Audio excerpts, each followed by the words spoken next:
What's going on, guys? ChillisFM here, taking a look at some of my first battles in Season 13 of the Go Battle League, playing in the Great League Remix Cup with some of the newly updated Pokemon. I'm talking about Pelipper with the Wing Attack update, now able to reach Weather Balls and Hurricanes more quickly, and Aurorus, which now has access to Meteor Beam. And guys, do not sleep on Aurorus. Now that it has Meteor Beam, this thing can go off. Meteor Beam is a phenomenal attack, and it has a 100% chance of raising your attack. So yeah, if you can get Aurorus on the right Pokemon, this thing is actually crazy. We're gonna be taking a look at some of these battles. Go ahead and leave a like, leave a comment down below. Let's jump on into it.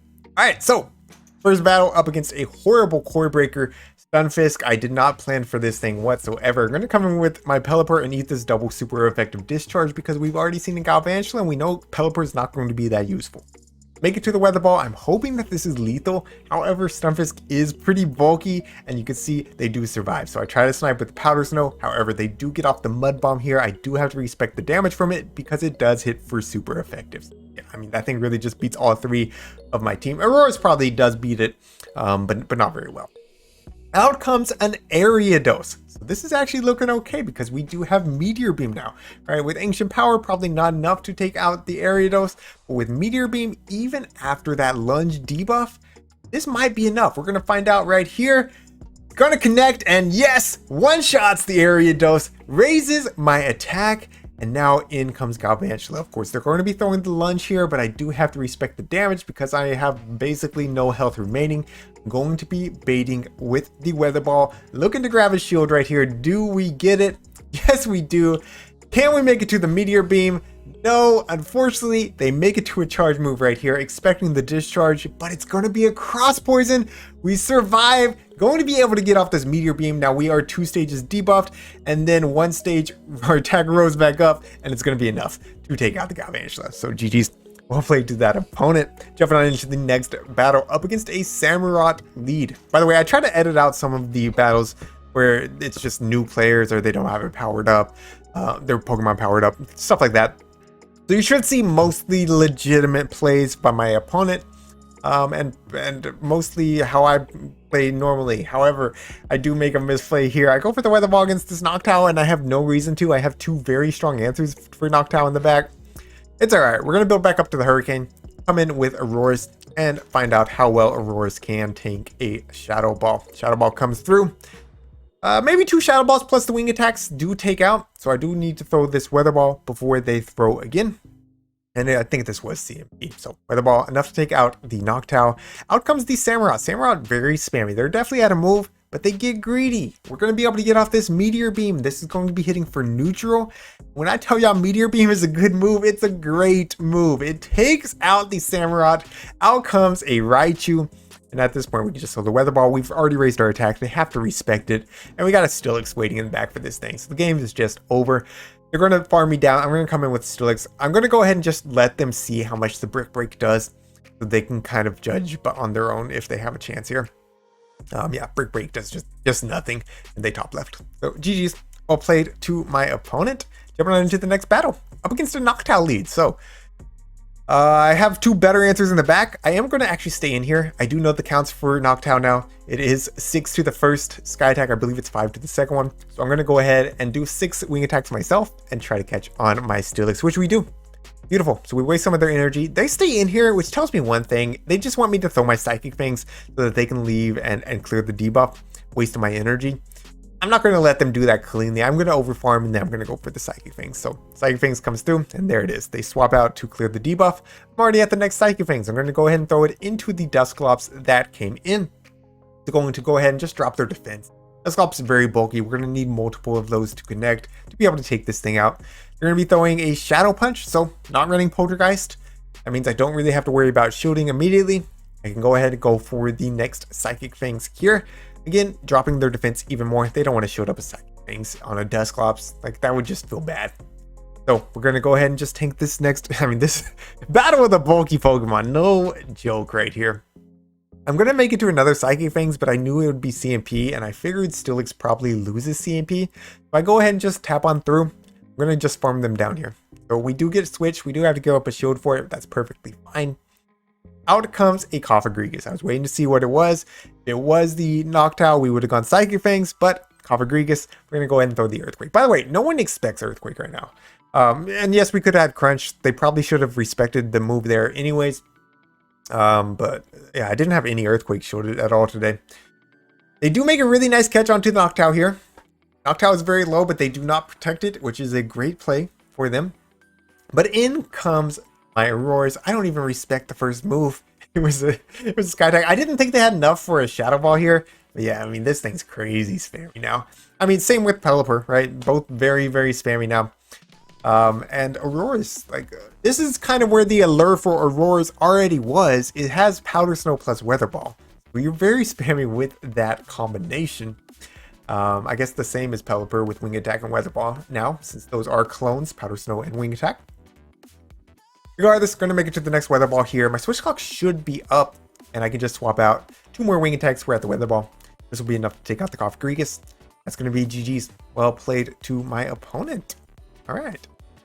I believe this next one's another pretty big core breaker. Yep. I did not think Registeel was allowed in the Great League Remix Cup. When I saw this thing, I thought I went in the wrong league, and I had to check afterwards. And yes, this is in the Remix Cup. By the way, I did check Sims after running into multiple Registeels in the lead, and Pelipper can win it in the 2s if they don't get the Zap Cannon debuff on the first one. So that's a 1 in 3 chance that you don't get it. It's not great odds, but that's probably the better play here because they were able to read that I was ABA weak. They swapped out their Registeel. I am able to farm up, and I was like, when I saw Duscloud, I was expecting Poltergeist. So we're actually able to catch the Poltergeist, which is really cool. Y'all get to see Poltergeist. Yeah, I bet y'all didn't expect that in this video. Ice Punch comes through. We survive it, and we're going to make it to the Meteor Beam. Aurorus is pretty bulky, by the way. My IVs are not that great, but we survived a Poltergeist plus an Ice Punch plus some Hexes. We get the attack boost, of course, doesn't really matter. Come in with Steelix. I'm going to throw this Earthquake as soon as I can. And like I said, nobody's expecting it. Going to connect. It's going to take out the Registeel. And now we got some play. Another Cofagrigus in the back. We're going to be throwing these Psychic Fangs as soon as we get them. Dropping their defense as quickly as possible because they have no way of clearing it. So they don't want to shield up the first one. Makes sense. I will be shielding up everything from them. They can freely bait here. They know I kind of have to respect everything. If I don't shield the first Dark Pulse, then they just never throw again and they Shadow Claw me down. But since I'm shielding, that means I get at least 1 free turn every time they throw, which means just a little bit more Dragon Tail damage, which could be enough to win the game. I do make a misplay here. I thought that they were 2 Dragon Tails from being KO'd. Turns out there were 3. So they make it to another move. That's a Dark Pulse, and we survive. And that's going to be GG's. Well played. Definitely a close one. Definitely a sweating one. Definitely not a lead you want to see with this team. And I saw 3 Registeels in the 3 sets that I played with this team. So it's definitely out there. I beat 2 of them.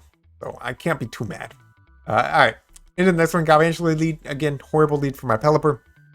They stay in and throw the Discharge. I thought they were staying in to throw Lunge.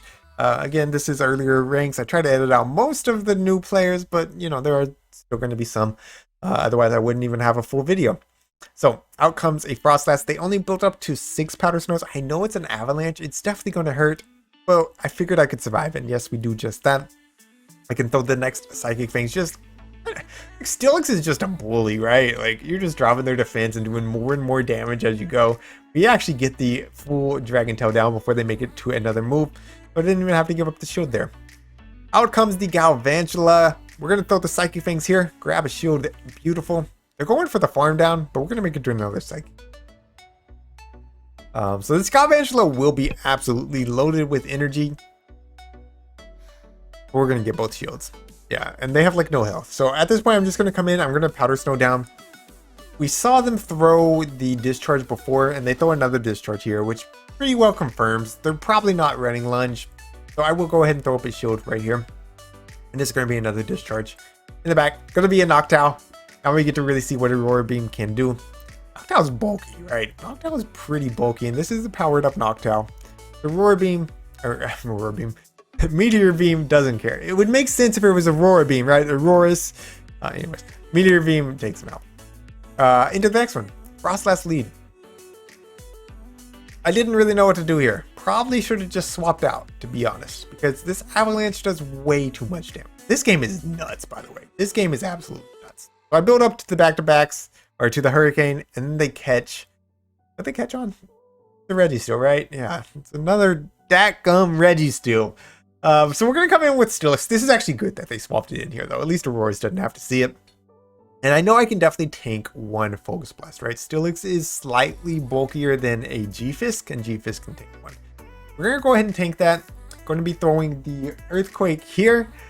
And like I said, nobody's respecting it. So we're going to be able to take them out. And then out comes the obstacle. And I'm like, GG's, game's over, right? Right. But y'all know me. I like to play it out just to see. Let's find out. My plan was really just to go for the Hurricane. And if they shielded it, then I was going top left, but they end up forcing a shield before I get there. And so I go for the bait and they catch it on their Frostlass and I'm like, GG's, game's even more over. But again, I'm going to play it out. We're going to see. Aurorus will be taking double super effective damage from Goon's counters. I do have to respect the Shadow Ball here. It is the Shadow Ball, so I am able to overfarm by a little bit and go for the Meteor Beam. Hoping for a no shield right here. Will be, of course, raising my attack, and it does connect, taking out the Frostlass. Out comes the Goon. We're going to be able to throw the first Weather Ball just before they are at their next charge move. And at this point, I have one win con and one win con only, and that is them getting greedy and over-farming, not understanding how spammy Aurorus is. And yes, we get the Weather Ball off right here. Puts him into the red. Pelipper comes in. We're going to be finishing the job. So GG's, well played. They just got greedy, and I was able to take advantage of it. Alright guys, that's going to be it for today. If you enjoyed today's video, make sure you leave a like, leave a comment down below. If you're new to the channel, hit that subscribe button. I will be uploading more of these newly updated Pokemon in the near future. I already got some battles recorded, some pretty brutal battles, if you know what I mean. But thank you all so much for watching. Thank you to my channel members for your support. And until next time, this is ChillisFM reminding you to always keep pushing forward.